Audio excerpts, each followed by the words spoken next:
Captain থাকলে কি আর captain না থাকলে কি, ক্যাপ্টেন ছাড়াই বাংলাদেশ খেলতে নামবে, একের পর এক ম্যাচ জিতবে। ওসব ক্যাপ্টেন ট্যাপ্টেন বাংলাদেশ দলে লাগে না। আপনি যদি বাংলাদেশ দল এবং বিসিবির কর্মকাণ্ড পর্যবেক্ষণ করেন তাহলে আপনার এরকমটা মনে হতেই পারে, কারণ ক্যাপ্টেন্সি নিয়ে বিসিবির তাল বাহানা চলমান, কোনোভাবে কেউ সেটা আসলে থামাতে পারছে না।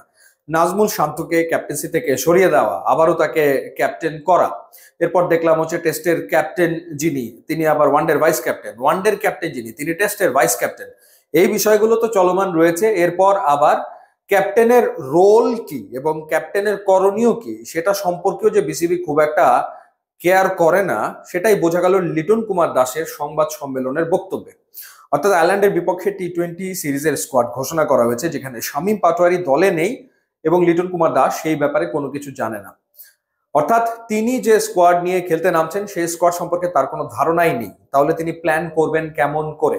এবং তিনি তার হতাশা লুকোতে পারেনি, তিনি তার হতাশা ব্যক্ত করেছেন এবং তিনি বলেছেন যে তাকে নোটিস করা হয়নি এবং তিনি সরি বোধ করছেন শামীম পাটোয়ারির জন্য। শামীম পাটোয়ারি থাকলে ভালো হতো, শামীম পাটোয়ারি থাকলে ভালো হতো না না থাকলে ভালো হতো, সেটা অন্য বিতর্কের বিষয়, সেটা একেবারেই আলাদা একটা বিষয়। কিন্তু ক্যাপ্টেনকে তো আসলে জানতে হবে যে তার স্কোয়াডটা আসলে কি। এবং দল সিলেকশন সারা পৃথিবীতেই যে প্রক্রিয়াতে হয় সেখানে ক্যাপ্টেনের ইন্টারফেয়ারেন্স ডেফিনেটলি থাকে, কারণ ক্যাপ্টেন একটা পার্টিকুলার প্ল্যান নিয়ে মাঠে নামেন। তো সেই ক্ষেত্রে বাংলাদেশে যেটা বোঝা যাচ্ছে যে আমাদের যিনি সিলেক্টর রয়েছেন গাজী আশরাফ লিপু ভাই এবং বিসিবির কয়েকজন সম্ভবত বোর্ড পরিচালক, তারা মিলে একটা দল ঠিক করেন, সেই দলটা ক্যাপ্টেনকে দিয়ে দেন, এরপরে ক্যাপ্টেনকে বলেন যাও ম্যাচ জিতে আসো। মানে এভাবে এভাবে কি ম্যাচ জেতা সম্ভব? বোর্ডের থেকে দল বানিয়ে দেওয়া এবং সেই দল নিয়ে ক্যাপ্টেন খেলতে নামেন, এই ঘটনা কিন্তু এবারই যে প্রথম তা না। সম্ভবত 2009 বা 10-এর দিকে সাকিব আল হাসান যখন একেবারে তরুণ ক্যাপ্টেন, একেবারে ইয়াং ক্যাপ্টেন, তখন একটা সংবাদ সম্মেলনে তিনি বলেছিলেন যে এটা তো আমার দল না। অর্থাৎ একটা দল গছিয়ে দেওয়া হয়েছিল ক্যাপ্টেন সাকিব আল হাসানকে, সেই দল নিয়ে তাকে খেলতে হবে। সো প্রসেসটা হচ্ছে যে এখানে সিলেক্টর কিংবা কয়েকজন বোর্ড পরিচালক, ক্ষেত্র বিশেষে বোর্ড প্রধান যিনি থাকেন তিনিও বহুবার নাক গলিয়েছেন, যেখানে তার নাক গলানোর কথা না, তিনি নাক গলান, তারা নাক গলিয়ে একটা টিম বানান, সেই টিমটা তুলে দেন ক্যাপ্টেনের হাতে। রং প্রসেস, পুরোপুরি ভুল। ইনফ্যাক্ট সামনে টি-20 ওয়ার্ল্ড কাপ রয়েছে, সেখানে অবশ্যই ক্যাপ্টেনকে জানতে হবে, বুঝতে হবে। ক্যাপ্টেন জানেন তার দলের দুর্বলতা কোথায়, ক্যাপ্টেন জানেন তার কোথায় কি ধরনের ক্রিকেটারের প্রয়োজন রয়েছে।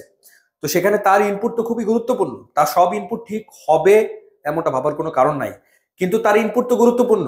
তো সেই ক্ষেত্রে ক্যাপ্টেন যদি ইনপুটই দিতে না পারেন, একটা ক্যাপ্টেন যদি বলতেই না পারেন যে আমার দলের এই জায়গাটাতে ঘাটতি, আমার এইখানে একজন প্লেয়ার লাগবে, সো দূর থেকে মাঠের বাইরে থেকে আমি দেখলাম, দেখে আমি মনে করলাম যে এখানে এখানে একে একে দিয়ে দিলাম, হয়ে গেল। সো সেখানে তো ক্যাপ্টেন দ্বিমত পোষণ করতেই পারেন বা তার নিজস্ব ভাবনা আসলে থাকতেই পারে। সবচেয়ে বড় ব্যাপার হচ্ছে যে আপনি যে ক্যাপ্টেনকে রেসপেক্ট করেন সেটার প্রমাণ হচ্ছে আপনি দল গঠনের সময় ক্যাপ্টেন একটা মতামত নিচ্ছেন। তো এখানে বাস্তবতা যেটা যে বোঝাই যাচ্ছে যে আপনি ক্যাপ্টেন্সি করছেন ঠিকই, কিন্তু আপনার কোনো রেসপেক্ট নাই। অর্থাৎ বোর্ডের থেকে আপনাকে একটা দায়িত্ব দেওয়া হয়েছে, কিন্তু আপনাকে কোনো রকমের রেসপেক্ট করা হচ্ছে না।